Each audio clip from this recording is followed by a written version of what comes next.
All right, my good people. So today's task is to fill in the blanks of trying to uncover who I am as a human being and who I am as a video gamer. This is a About You template that I found on Reddit. I've been going through these and trying to find more games to play here on the channel, and Reddit's actually a pretty good source of finding these little different video game related templates. So this is one that I stumbled upon, and I think Loon and I did something similar to this a while back.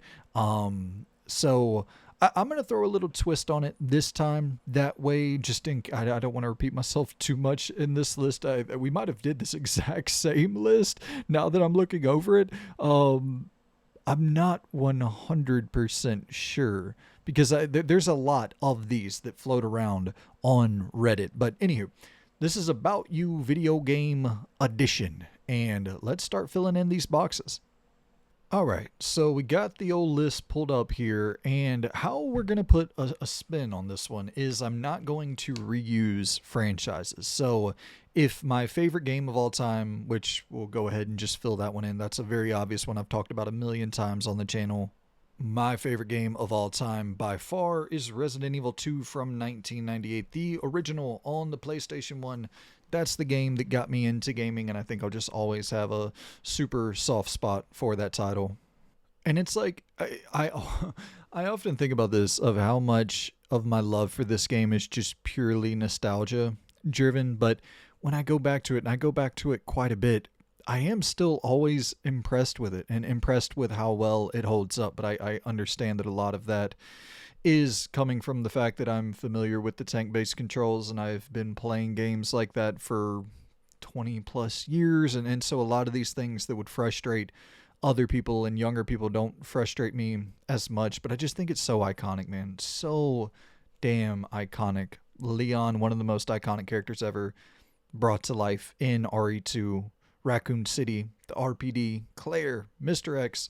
I've talked about all this shit a million times, but I just it's such a the fucking imagery of this game. There's something about those PlayStation 1 horror games that just they hit on a different level in my opinion. And I don't even think that it's replicated or reflected in the games inspired by this era that we're seeing a lot more of nowadays, which, and I'm not throwing shade at those games, but games like Tormented Souls and titles that are obviously inspired by the PS1 era, but they don't have the same tech limitations, and you can feel that. It's just, I don't, a lot of this is nostalgia talking, and I can already feel myself going on to a nostalgic trip, so I'm just going to shut the hell up. But for me, there's something special about those PS1 survival horror games. All right, what is the next one that we have here? Favorite series. So, favorite series of games of all time. I can't pick Resident Evil. So that's the thing. Once back to that idea. If I use Resident Evil once, I can never use it again in this list. So I will not be able to use Resident Evil. Like, I could probably put it for best soundtrack or favorite protagonist. I do think Leon Kennedy is probably my favorite protagonist of all time. So I won't be able to use it there. Resident Evil is absolutely my favorite series. I won't be able to use it here. So now I got to think about what is my favorite series of games of all time. And I want to try to like come up with these on the fly with you all. Like if I have to have these internal debates, I want to have them on the fly with you guys and have y'all walk through my mental process, which is a scary dive into this mind. But like the first thing I think of outside of Resident Evil is Uncharted. But I I don't know, dude. Like it no, this is no shade at Uncharted. But whenever I think about favorite series ever, like it doesn't feel right saying Uncharted. And I guess because I never would say Uncharted because Resident Evil would always and will always be that answer. But if I can't use Resident Evil, like when I think about all the Uncharted games, I genuinely believe they are all excellent. But would that be a series of games that I've played that are just the best in terms of quality per release. Like, I don't think Uncharted has one bad game in the entire series. Like, I don't know if I would rate a single game in this series below a 9. Maybe Uncharted 1 below a 9, but it would be like an 8.5. When you go back to 2007, that shit was really impressive when you have to apply that context to it. So like, I love this series, but it's not a series I replay often. I just started replaying them. I replayed through 4. I played through, was it Lost Legacy again? And I also played through Uncharted 1 again recently. So I'm getting to that point now where I'm wanting to replay the Uncharted franchise. I'm kind of just getting to that point where I miss Uncharted and I want it to come back, but Uncharted might be the answer. You know what, dude? My favorite franchise of all time might be Grand Theft Auto. It feels wrong to pick Grand Theft Auto because I don't give a flying fuck about Grand Theft Auto 1 or 2. But when you start at 3, kind of like the same way people start at 3 for Fallout 3 and the way people are going to start at 3 for The Witcher 3 and Baldur's Gate 3, like not a lot of people played 1 and 2, and I played GTA 1 a little bit. I don't think I ever even touched 2 if I'm not mistaken, but like the top down, it was very, very, very archaic, and I didn't play it at the time, so going back to it, it was even more archaic. But it's this idea of like, if you can think about what happened with Grand Theft Auto 3, if you start at 3 and looking from that point forward, Vice City, San Andreas, 4 into 5, like I don't really know, like that's quite a few games back to back to back to back that are some of my all-time favorites, and really not one of those titles.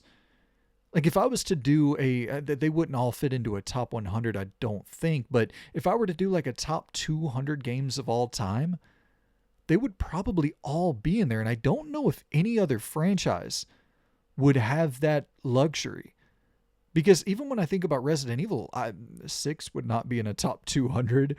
You know what I mean? 3 remake would not be in a top 200. 5 would not be in a top 200. 0 would not be in a top 200.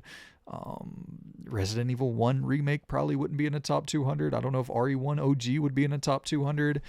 So it's like so stacking it up that way, right? You go RE4, RE2, RE, like if you start going game by game, it's maybe 5-6 Resident Evil games that would be in the top 200, and then 5-6 Grand Theft Auto games that would be in the top 200. So maybe the answer is, but I think all those games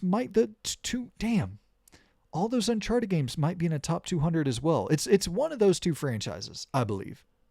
You know what? I know how we can settle this shit. I'm going to pull up my backlog to count, and let's go through and see what made my top 100. This is going to be a long-ass video if I don't stop this damn over-analyzing everything.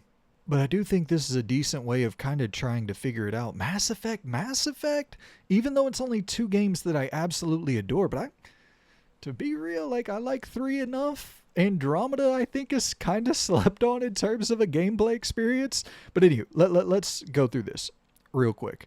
So the first game, Uncharted, gets beat out by San Andreas without a doubt. San Andreas I like more than every Uncharted by a good margin. But where would the first Uncharted even rank?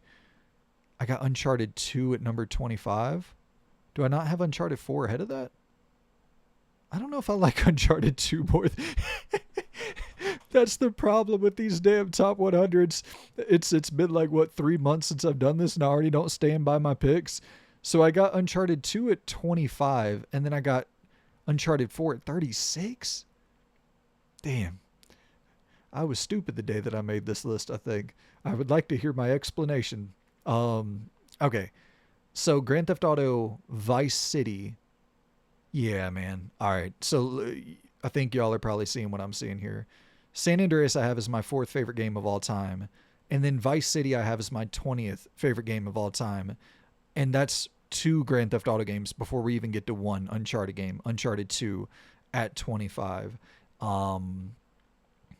And then Uncharted 2 and 4 back to back before we get to another GTA. But then we get to GTA 3 at 46, GTA 5 at 51, and I think that's it for Uncharted. I don't think there's another Uncharted on this entire list. Nor is there another Grand Theft Auto though. So it's close, but I'll go Grand Theft Auto for favorite franchise. All right, so let's apply the old auto thievery to the favorite series bucket. Resize it here. This isn't gonna be perfect. Not even close to it, but well, actually we can drag it, make it longer. This is the shit I usually try to cut out. That way y'all aren't bored to tears. But hey, here you are. You're behind the scenes with a true artist. True artist at work here, making Grand Theft Auto fit into the favorite series bucket. And I just made it too. Oh no, fuck. That's life. That's where it's gonna have to stay. Next up we have best soundtrack. And best soundtrack, this is once again like I could easily go Vice City here or San Andreas. In terms of like licensed music from artists that I love and still listen to on a day-to-day, week-to-week basis, like Grand Theft Auto and Tony Hawk. Oh shit, dude. Tony Hawk might be it might have to go to Tony Hawk. And even just like thinking about the cultural impact of Tony Hawk Pro Skater and specifically 1. What was the exact soundtrack in Tony Hawk's Pro Skater 1? Okay, so we have the Dead Kennedys in here, the Ernies, Even Rude, Goldfinger, Primus, Speed Dealer, Suicidal Tendencies, the Vandals. Am I crazy, or I thought that White Zombie was in Tony Hawk's Pro Skater 1, but maybe I'm tripping. Yeah, okay, I guess not. White Zombie was only in Downhill Jam. While not featured in the original Tony Hawk Pro Skater 2, the song Black Sunshine is often associated with the era and sometimes cited in discussions about the soundtrack. The band is known for that's I know that Rage Against the Machine was in Tony Hawk Pro Skater 2, and I believe that was the first time I ever heard of Rage Against the Machine in Tony Hawk Pro Skater 2, because I would have been THPS 2 came out in 2000, right? So I would have been like 6 years old, or maybe 2001, like 6 or 7 years old. And I don't think I'd ever heard of Rage Against the Machine before that. So that was super influential. And I remember a video game got me into Rob Zombie and White Zombie as well, if I'm not mistaken. But no doubt, what was the Tony Hawk Pro Skater 2 soundtrack? Okay, I think that I am seeing where so Power Man 5000, When Worlds Collide, was in Tony Hawk Pro Skater 2, and I believe that isn't that Rob Zombie's brother, or I don't know, there was like lore back in the day that was Rob Zombie's brother. I don't know if that shit's true, but let's see. So you have Bad Religion, Public Enemy, and Anthrax. Papa Roach, Rage Against the Machine, Naughty by Nature. This soundtrack was fucking massive as well. So yeah, those would be up there, but I don't know. Like, it doesn't really feel right to. Because like Grand Theft Auto just had infinite fucking money after GTA 3, so Vice City and San Andreas were just packed with like your 80s greatest hits and then into your 90s greatest hits. So that doesn't really feel right. I want to award an original score for this. Dude, I'm going to give some love to South of Midnight here, because I think that game is, I think it's slept on, but I understand why it's slept on, because as a video game, like the gameplay aspect of it is very, very weak, very subpar. Not bad, just like subpar, like below average to slightly below average. But man, the damn soundtrack, like I do think this is genuinely one of the best soundtracks in video game history. And I'm not a major soundtrack guy. Like, music doesn't really stick in my head from video games all that often, I guess, because it's not like on a playlist that I frequently run or anything. Like, I would never listen to South of Midnight's music just going about my day-to-day life, but I would never listen to any video game music just going about my day-to-day life, or at least not most video game music going about my day-to-day life. But that's not really I don't think that's fair because I don't think that's the purpose of this music. The music is supposed to embody the emotion, the atmosphere, the storytelling, and I think that this does that better than almost any game I've ever played. There's a song called Benji's Song, and I can still in Benji's name, and I said goodbye, I said farewell. Like I still can, I don't, I have not listened to that song since playing the game. We actually might have brought it up at the award show whenever we did that in December, but it's still like it's in my head, and like I remember that emotional fucking feel like that hit me so hard. And there's multiple of these songs that they are reflecting characters in the game world and moments in the game world, and there's real narrative weight behind the lyrics in the songs. Like so much thought was put into this game. Like this is a true work of art in terms of the soundtrack design and trying to portray the characters with as much emotional weight as humanly possible. So yeah, that just that moment with Benji, the fucking the build up there. I don't want to spoil anything, but that hits hard, dude. All right, so we got South of Midnight locked in there for best soundtrack, and now we go on to favorite protagonist. Once again, this would be going to Leon for Resident Evil, and then Jill would be somewhere in there, Claire would be somewhere in there, Chris would be somewhere in there. So, like, multiple different Resident Evil protagonists would fit into this bucket for me, but we can't do Resident Evil. We've already used up our Resident Evil card. So, favorite protagonist other than an RE protagonist. I mean, yeah, this is an easy one. This is Arthur Morgan for sure. This is still the 2018 this comes out. I still think this from that point to now, this is the hardest hitting character arc and best character writing that I've experienced in the last almost 10 years at this point, which is sad to say, coming up on 10 years of not having Red Dead 2. But this Arthur Morgan is just all time. And I there's only so much you can really say before you go into full blown spoiler territory. But for those of you who know, and I don't think a whole lot really needs to be said. But the way that journey ends and the just emotional impact, how hard that shit hits, is unlike, and also even before the ending there's so many beautiful moments in this game, with Lenny at the bar, or even just Arthur Morgan's demeanor as he is interacting with people at camp. He's just such a, you just like the guy, you know what I mean? And he's flawed, as are everyone in the Vanderlyn gang, but he seems to be hanging on to more humanity than most. And yeah, I just love old Arthur Morgan. And next we move on to favorite villain. Oh boy.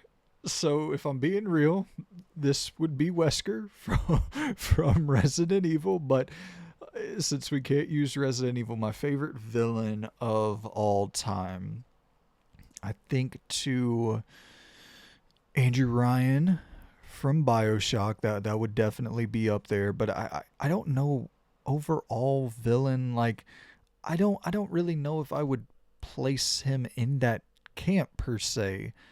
Favorite moment from a villain maybe, or like Voss, the definition of insanity with Voss, but I don't know about overall villain. Like Voss isn't he's a major part of Far Cry 3, but it's even back then, Ubisoft had better storytelling back then than they do now, but it was still a little bit lighter in the ass than you would want it to be.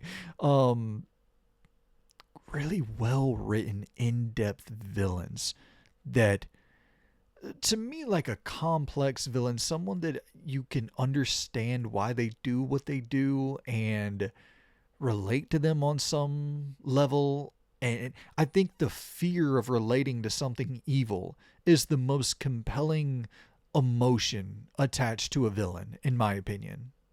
And for that, I might have to go with Saren from Mass Effect 1. just in terms of studying that character and being like, holy shit, this could be me as Commander Shepard. Like, I could very easily be in that same scenario that you're in, being brainwashed and not able to see it, and being used, and also like still being like the who Saren is not inherently evil, but he's being weaponized. He's being used by Sovereign, and you could maybe even throw Sovereign in there as well. I think that first encounter with Sovereign, like that is always something that, like, I'll remember that moment forever. That I got goosebumps with that conversation that you have with Sovereign. But I do think Saren might be it for me. Yeah, so we'll lock Saren in for favorite villain, because I mean, even beyond the possession, indoctrination, whatever you want to call it, um, like even him as a early on villain, of his motives were like kind of pure intended to some degree.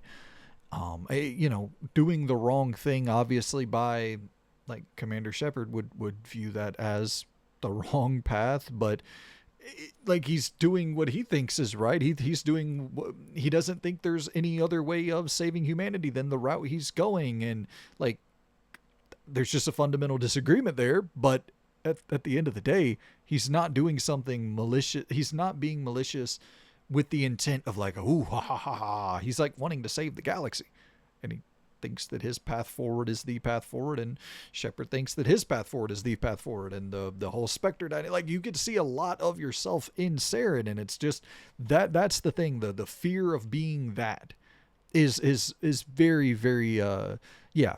That's a scary villain arc whenever you could see yourself in the villain.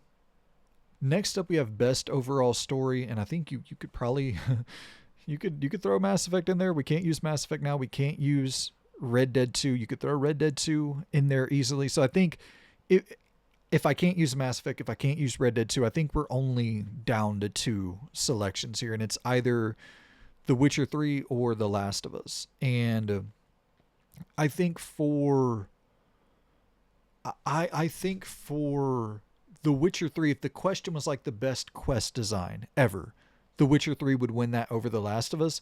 But if it's just purely best story, yeah, I think it would be The Last of Us. Because I mean, it's actually like, it's funny to think about what we just said, and all of that about Saren, and then you kind of carry that over directly to Joel at the end of The Last of Us 1, of your view of what is right versus Ellie's view of what is right. And yeah, you could kind of, that's the discussion about the Last of Us 1, of it is Joel the villain at the end of it, and people are going to have massive disagreements there. Whereas like I could see myself in Joel's position. I can't see myself being capable of achieving what Joel achieved at the end of The Last of Us 1. I would have died very quickly. But I could see myself in those shoes making that type of decision with the information that Joel was given. Like, I think that's very understandable. But then, obviously, for the fate of humanity, potentially, it's so difficult walking. I mean, I don't know how much I'm really walking around spoilers at this point for either of the last two games. But I've tried my best. It's tough to talk about stories and characters and all that shit without spoiling things. But I'll light spoilers. It's just that debate that you have about the ending of The Last of Us 1. And I mean, the entire journey leading up to it. It is just a truly remarkable story. The production per square inch it had never been seen before on that level. And just the sole design of the game is centered around making sure that you, and to people definitely criticize the game for that, but it is a story first video game, and it's the highest level of storytelling that this medium has ever seen, in my opinion. And yeah, so The Last of Us 1 would be number one for me. All right, so we are 30 minutes in almost, and we got a long ass way to go. We're 1/3 of the way there. So we'll be quick on some of these next ones, rapid fire run through them. Have not played but want to. For this one, I think I would go with, I'll go with Splinter Cell, actually. I have played Splinter Cell, but I have not really played Splinter Cell. So I hope that works for this prompt here. I don't feel like I've truly played the game. I've dabbled with it, but I haven't. I don't know if I've played Splinter Cell for more than like 2 or 3 hours. So I would like to really get in there at some point. And I was waiting on the remake, but looks like I might need to stop waiting and just jump into that original game because I don't think that remake is coming anytime soon, unfortunately.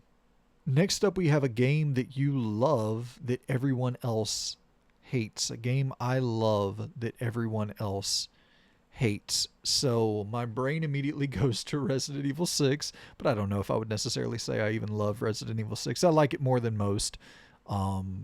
Starfield would probably be it. Like I really, really love Starfield. And every time I bring up that I love Starfield, I get negative comments about me enjoying something. It's like, hey, why can't you leave me be? Why can't you let me like Starfield in peace? What is, dude, nope, I got the game. I got the game for you.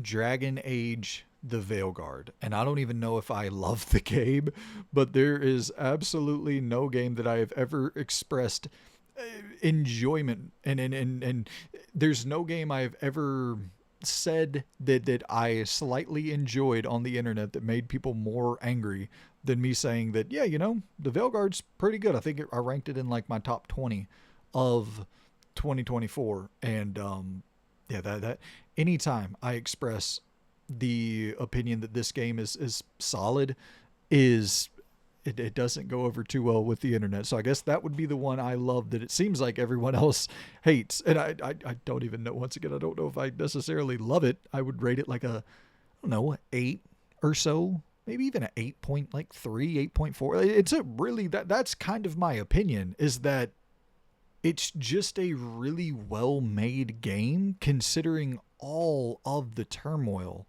and all, like, it was at one point a live service game and that had to get scrapped and completely reworked, and then you kind of see the remnants of that live service shit still in there, and then like maybe that holds it back a little bit in certain areas because of the design that they were forced to employ early on in development. But it's the gameplay is so good. It's so much better in my opinion than any of the other Dragon Age games.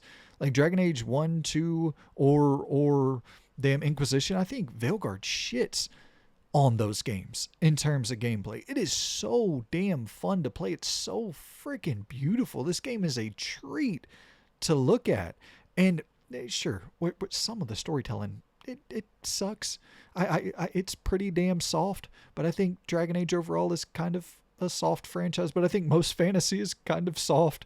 It just by nature of fucking dragons and dwarves and fairies and all this. It's like, what the fuck are we talking about? But I don't know. It's certain shit in here for the storytelling. It definitely does feel like it was just corporate writing, very, very soft writing. But there's other parts where it's dope as shit. Some really cool shit goes down in Veilguard. And I don't know, I liked the game a good bit. And even just expressing that opinion on the internet does not make people happy. So my like of, I can't even say love for Dragon Age Veilguard. I don't think I love the game, but I like it. And so yeah, a game I like that everyone else hates, Dragon Age the Veilguard will be my pick there. All right, what do we have next? You hate that everyone loves. A game I hate that everyone loves. I mean, it's a simple, safe answer that everyone who knows me knows. I just don't really like any of the Souls or Souls adjacent shit. It's just, yeah, not my bag at all. It's like I don't know if I hate Elden Ring. I don't feel these feelings. Like a game that I absolutely hate. Like if I hate something, I just kind of stop playing it, which I guess that works for Elden Ring to some degree. Like I didn't want to continue playing it, but it really doesn't have a lot to do with Elden Ring versus Dark Souls versus Sekiro versus, like, there's nothing about Elden Ring in particular that I don't like. I just don't want to. I don't like Souls games. I don't like rolling around on the ground and then having this thing where it's like, you're banging your head against a wall for. I can do that for 10 hours, sure. Like for something like a Sifu, absolutely. I'm willing to play a super, super challenging game for 10 hours, but I don't want to do that for 30 hours. That is just not at all the reason that I play games. I play games to chill out and escape real world difficulties and jump into these fictional worlds and have some fun for a couple hours before I take my ass to sleep. I'm not. I don't want my blood pressure rising anymore. I can't take my blood pressure going up another fucking point, or I'm gonna be out of here. But really, more than anything, it's just I don't like the combat in any of these games. And I've told the story about Rise of the Ronin where I'm like, maybe, the difficulty just bothers me. And then, so let me see if let me see with Rise of the Ronin, let me try to put it on easy mode and see if I can get into a Souls game. Absolutely not. That game is a breeze, super easy to get through on easy mode, but it's just the combat. Like, I hate the Souls combat. I hate all of that shit. It feels so stiff and yeah, not my lane whatsoever. I like more fluid combat. But anywho, best art style is next up on the board, and my brain always, like, it immediately goes to Ultimate Spider-Man, Hulk Ultimate Destruction, like a lot of this PS2 comic shading, cell shading, Killer 7. These games just have such exceptional art style and art direction. But like, I don't. When I think of like the best looking game ever, when you start talking about Horizon Forbidden West, when you start talking about Hellblade 2, but you know what? I think that Death Stranding 2 might. I think Death Stranding 2 is probably the best looking game ever. There's just certain shots when you look at this game where you're like, what are we even talking about? And it's an underrated achievement to be able to have photorealism of this caliber, like the most photorealistic, just jaw-dropping game ever created.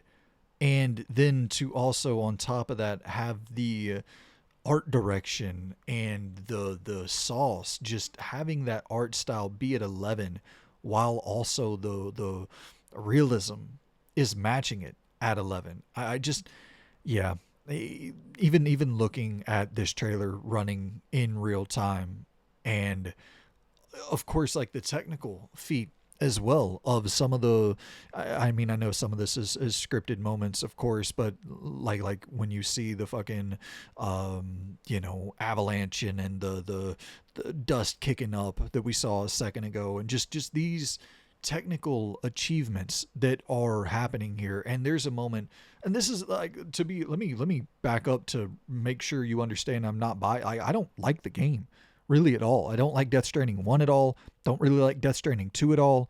But I don't know how you can look at this thing and be like, this is fucking unreal. And I understand we're talking about art style, but I think that encompasses everything, right? Like, just the game that leaves you the most blown away by on a visual front. And I think it is beyond just visual fidelity. Like, what they do here is beyond visual fidelity. The shit that they do with the firework, it is crazy. Some of the moments in this game that I've only played like the opening 10 hours or so. I'm talking moments that I've just seen in trailers and other people's, review videos and shit, where I'm like, how did they pull this shit off, man? It is stunning.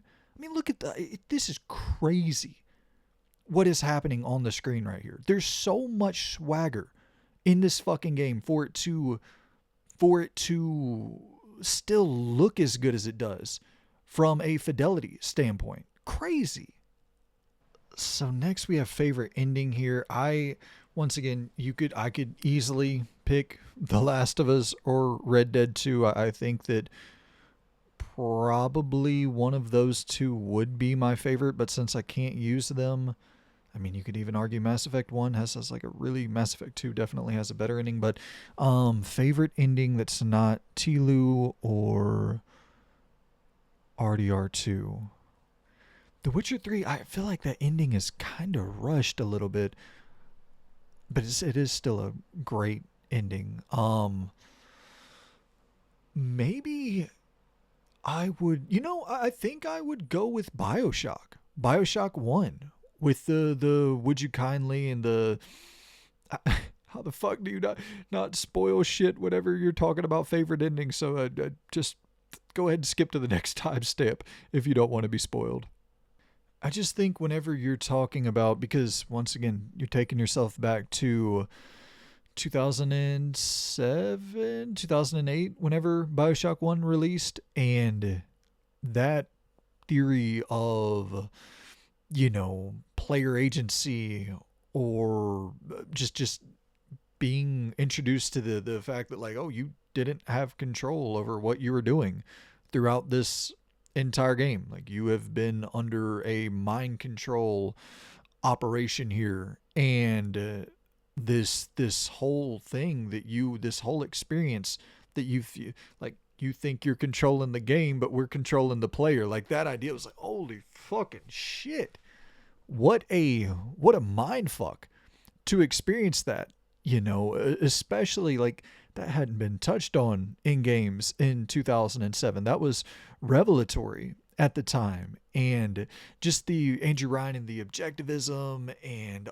all of the I mean, that phrase, the would you kindly phrase, will be uttered and remembered forever. That is like one of the quotables, the defining quotables in video game history. And yeah, I that's something that you don't even think about, right? Of like, you're playing the game, you're controlling the character, you feel like you're in control of everything that's happening, everything that's going on, and you're aware that you're on this path and the story's going to continue forward. But what if everything that you were doing you weren't doing? And what if, I mean, you have a little bit of agency with the sisters of, if you harvest them, then there's like a slightly different ending if you don't. And I mean, it is a implied very different ending if you don't. But yeah, I just that was a mind-blowing ending, to have this sort of introspective, like, oh damn, I yeah, that this does feel very simulated, and things at times just in general do feel very simulated. Like, I'm walking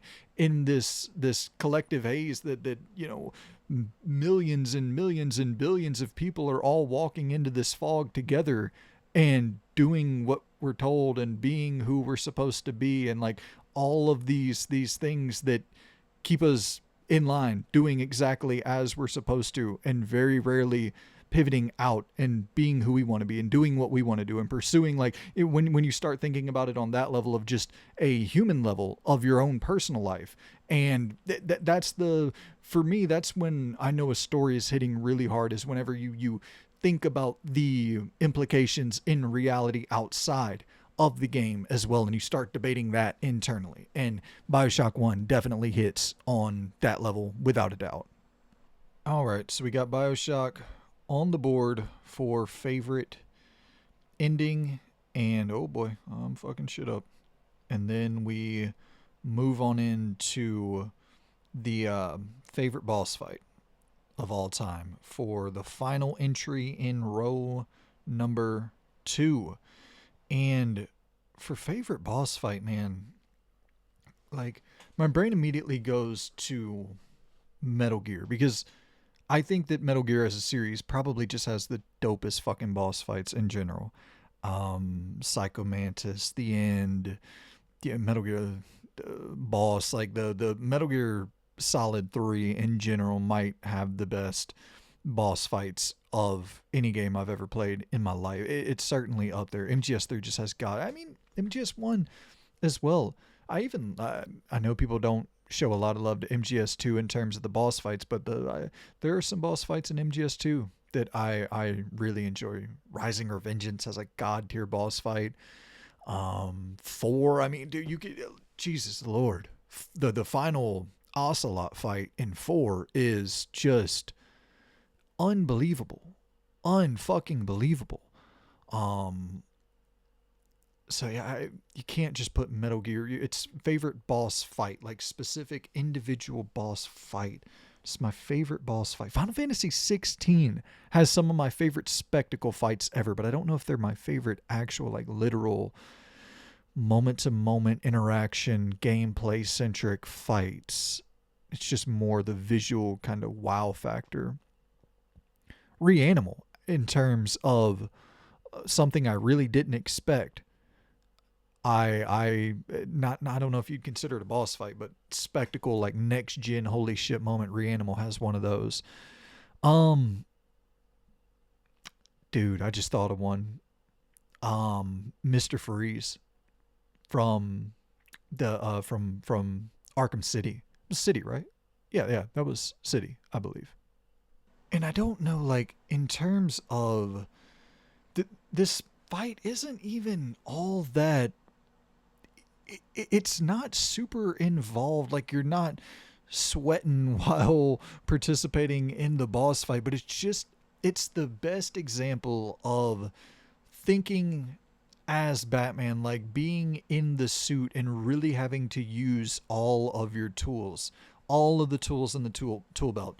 You really have to put to use in this fight. And like Mr. Freeze, he starts becoming aware of your patterns, and you're having to change it up and try different things. And it's just a really, really intelligently designed boss fight. I think it's the best one in Arkham history, just in the sense of really trying to embody playing as Batman, because Batman, in a lot of this game, Batman is just a tank, beats the shit out of everyone. But you can't really do that here. You have to like outsmart Mr. Freeze. And you're like, oh, right, dude. Yeah, he's the world's greatest detective. He's fucking super, super intelligent and strategic. And this is really one of the only fights that makes you feel like that. So, yeah, I might go Mr. Freeze from Arkham City.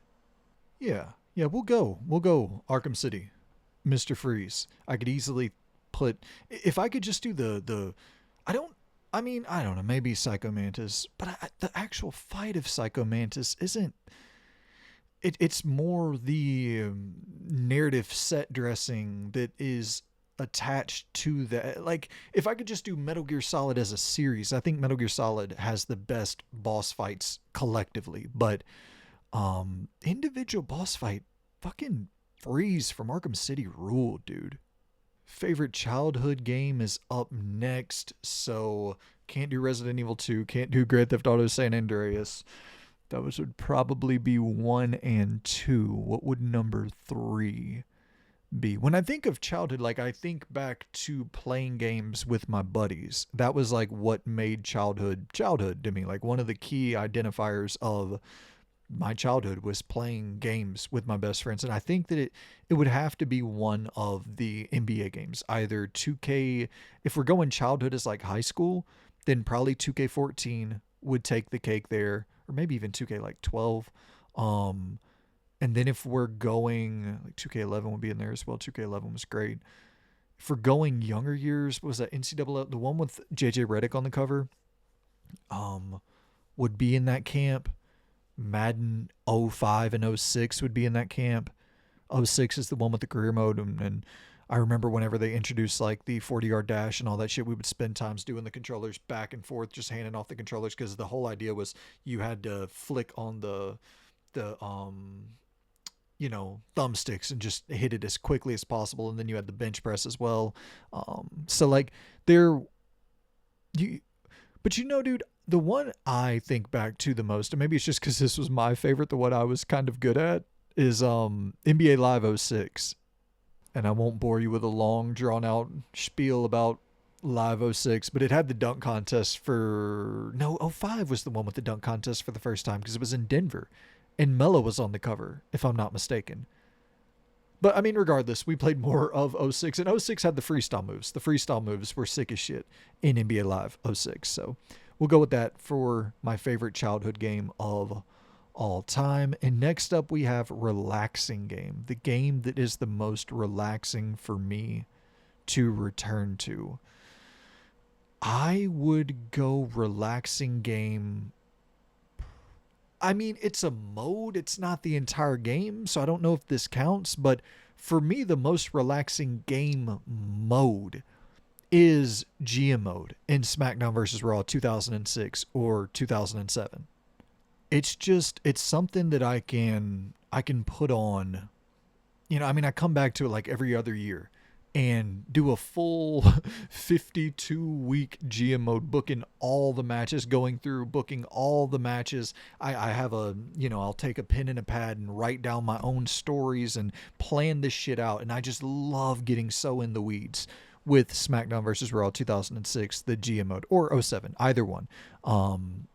So yeah, that'll be relaxing game, but it's more relaxing game mode.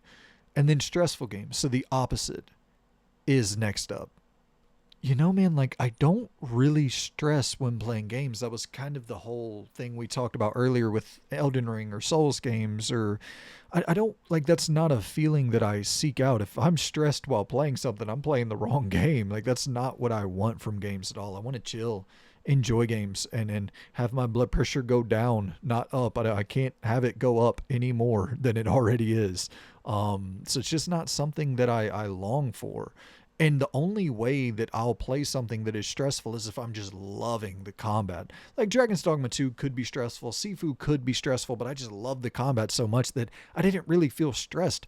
I just liked playing it so much. And sure, it would get tense, but stress is like, also there's an association of not enjoying what you're doing, because sometimes this channel can be stressful and trying to keep up with the content, but like I fucking look forward to this more than just about anything in my life, which might be saying something about the sad state of my life, but I love doing this so much, so it doesn't really stress me out because I'm looking forward to it, even though it can be stressful. And I feel that same way about Sifu, you know what I mean? But you know what, I'll shout out Cairn as my pick here, because Cairn, I think, is a game that is kind of designed to stress you out. And while like it is very, very, very stressful, the story was good enough that I wanted to see it through to the end. But it is like an inherently stressful game. And I but at the same time, like I'm constantly I'm conflicted a little bit with throwing this in as my choice, because I enjoy the loop though. And whenever I would be set back 30 minutes and lose a bunch of progress, it just didn't, it was like, you're still just climbing a fucking mountain. Like, I don't know. The stakes, unless you're playing on the fucking permadeath mode or whatever, but the stakes really aren't that high. It's not this super intensive, like fast twitch palm, like your palms are sweating, but it's a different type of thing. So yeah, I don't know. I don't, if a game is really like truly stressing me out, I don't want to play it at all. So but I'll go Cairn, because I do think its design is intentional in trying to stress the player out to some degree. Next up is game you always come back to. Once again, that would be Resident Evil 2, Grand Theft Auto San Andreas, SmackDown vs. Raw 2006, and a couple of the others that I used in here. But I mean, not to bore y'all even more, but it would probably be another sports game. I go back to NFL 2K5 just about every year as well. I just got finished playing through a full season of that recently, so we'll throw NFL 2K5 and I'll just move on. I know y'all don't want to hear me bore you about NFL 2K5. Next on the list, we have guilty pleasure.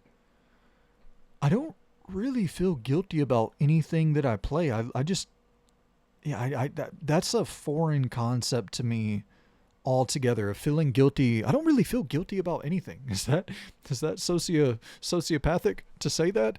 But I don't know, like I don't do anything to warrant guilt, and that's like, I don't feel like anything you play, unless you're playing fucking what are those, like anime porn games or whatever on the Nintendo eShop, like I guess unless you're playing that, or playing the click a button to get a trophy game, like the what are the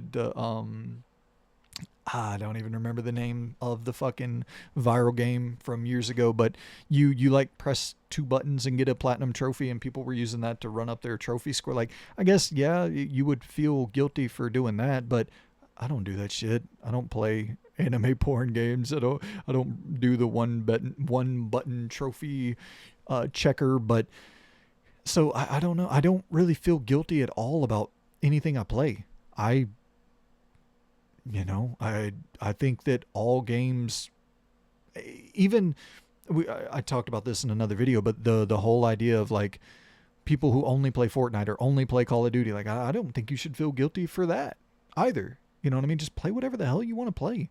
Enjoy gaming. I might just leave this one blank because I don't even like that idea of feeling guilty about anything that you're playing. If it's not harming no one else and you're spending 3 hours before you go to bed just trying to unwind a little bit, like why the fuck would you feel guilty about anything you're playing?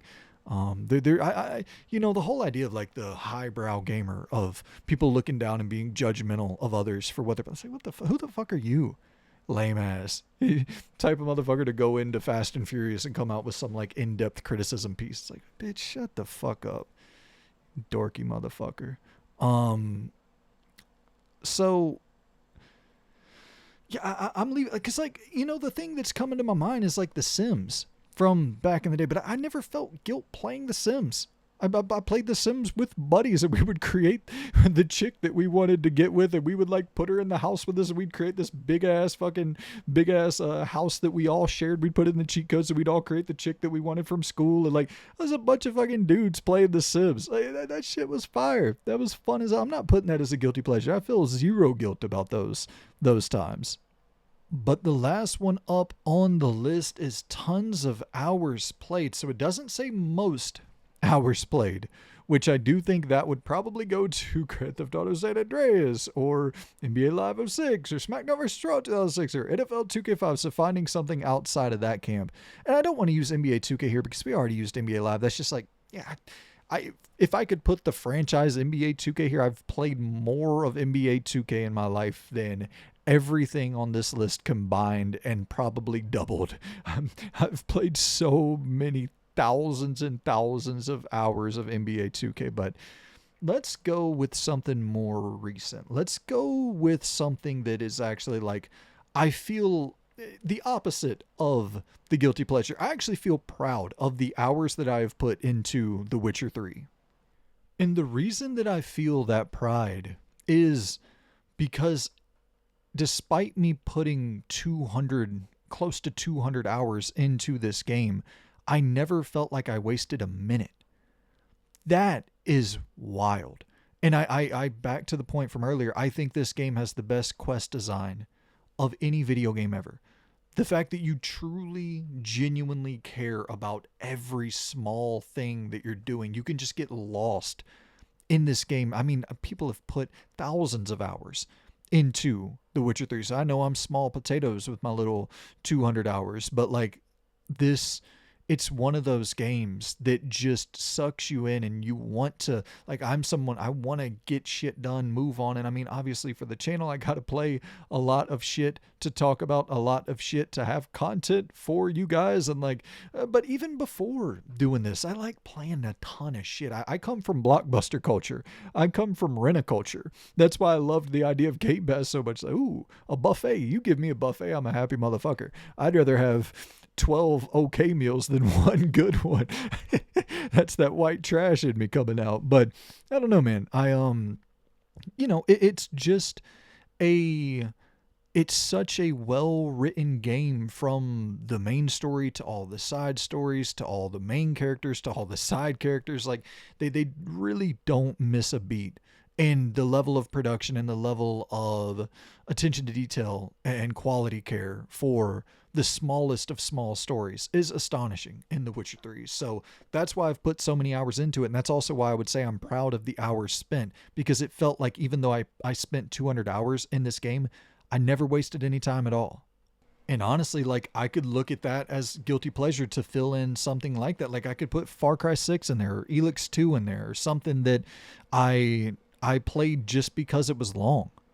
And I kept playing it because, like, I want to talk about it on the channel. I want to feel that I have my bona fides in terms of if you haven't finished the game, then you can't discuss it, you can't review it, and all of that shit that it doesn't matter at all. But it's like I do think it matters. Like, I think you absolutely should be finishing games that you're playing if you're going to review the game. But it's, at the end of the day, did I really need to sink 60 hours into Far Cry 6 to rank it C tier on the end of the month tier list. It's like that's you're wasting your fucking time. So in that respect, I'd probably say Far Cry 6 is a guilty pleasure, and The Witcher 3 is kind of the exact opposite of that, where even though I spent much more time, I would do it 5 times over, and I'll probably do it again. I'll probably put another 200 hours into this game, start it up again from zero, replay it. Like, it's one of those experiences.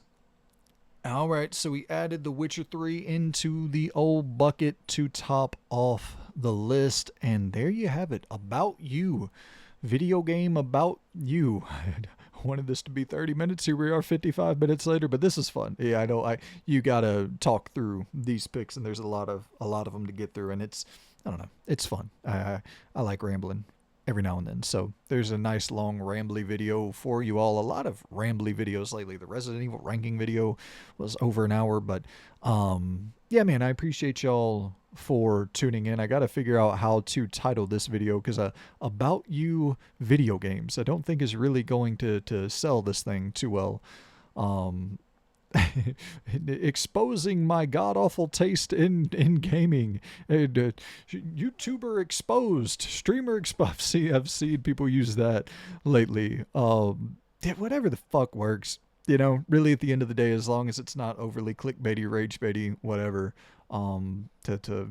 People, the algorithm's broken, and you gotta, if you want to work alongside it, you gotta break your brain to understand how this bullshit works. But yeah, man, I love playing these games and this style of content. The only problem is every time I put one of these out there, they fucking bomb, and they get no traction. So I'm gonna try to get a little creative with this title.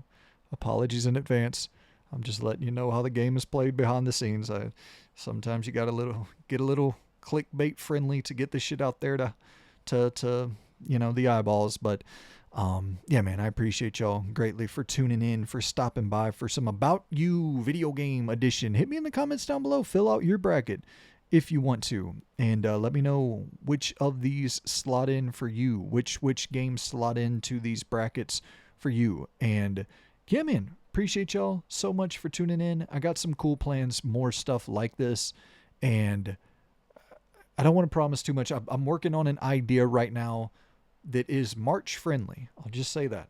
Kind of a dead giveaway for any sports fans, but I don't want to promise anything. I'm working on it. I want to see if I can get it worked out in my brain to really get this ironed out, but I got a cool idea at the very least, and it's similar to these game style things. So stay tuned, stick around, and yeah, I'll see you good people in the next episode. Goodbye.